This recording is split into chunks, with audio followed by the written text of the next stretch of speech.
fact, I mean, I just add to your journey. Knowing you from where you started, I could have never fathomed in my dreams that I will see Sumit as a leadership and a career coach, and you're doing it so beautifully. I mean, it was beyond my imagination, because again, as I said, that my conscious and my biases that okay, mostly programmers or people who are into programming and coding, the maximum I've seen them is they end up doing their startups, or they are doing something in the software development field. You made a complete switch, and I think I can really see you blossoming in whatever you're doing. I mean, it's showing on your face, Sumit.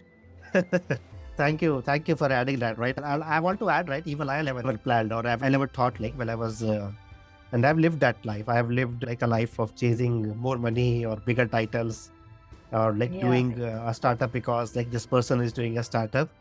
I've lived that life as well. Yeah, but somehow I think I found those courage or life has presented me those like sharp turns to really Yeah. see or to put in front of me what I was not willing to see. And then somehow I have been lucky to make those choices. And as you said, right, many of them have panned out well. So I'm so glad and grateful for that. But thank you for acknowledging that. Thank you for sharing that. It's like I always give my own example to people because if I can do that, I don't know what else can I do. First of all, it gives me more courage to do something crazy in the future as well. Mm.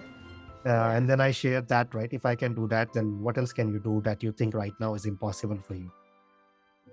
In fact, I really don't know your full story, but my point is that sometimes your immediate family or your immediate network also say that that is how life is supposed to be. Why are you giving up everything away to try out something? And specifically at this stage in your life and everything, you have a family going on, and you have a child.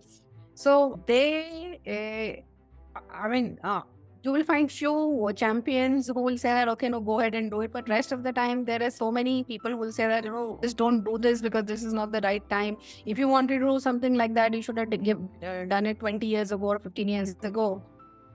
So it's tough making those choices. But having said that, the moment you start asking yourself these questions and I keep on asking them again and again, and every time you are at a crossroad, you will find out it is a very simple choice to make, because you will feel that it is giving you peace, you are at calm, and actually nothing, everything else stops mattering. Absolutely. Right. Yeah. And as you said, right, we run away from these questions because it's many times not comfortable, or what it reveals is an uncomfortable choice. But Yes. once you stop and really listen, it's always right there in front of you. The only thing is, do you have that courage or do you have that maturity to really understand that? Uh, yeah. And And sometimes I think your mentors do help you.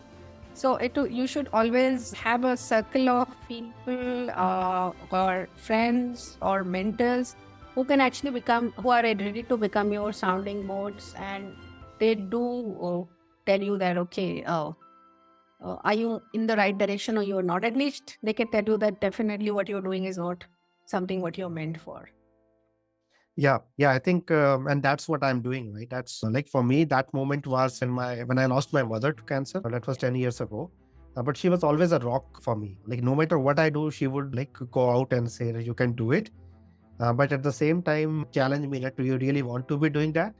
But then giving me my choice to do whatever I want to do. But I think only after her like passing away have I really started to question myself and really understand the questions that she was asking, but still being supportive of whatever I'm doing, right? Never coming from a place of judgment, always Yeah. coming from a place of love. And then I try to be that person for others sometimes who find it difficult to see that in themselves. So that's has been my journey. Profound. I'm, as I said, that's so happy for you, because, as I again said, you're beaming, it is showing on your face. And I hope a little bit of that positivity and that surety rubs on to me also, because I need all of it right now. Thank you. Thank you, Deepali.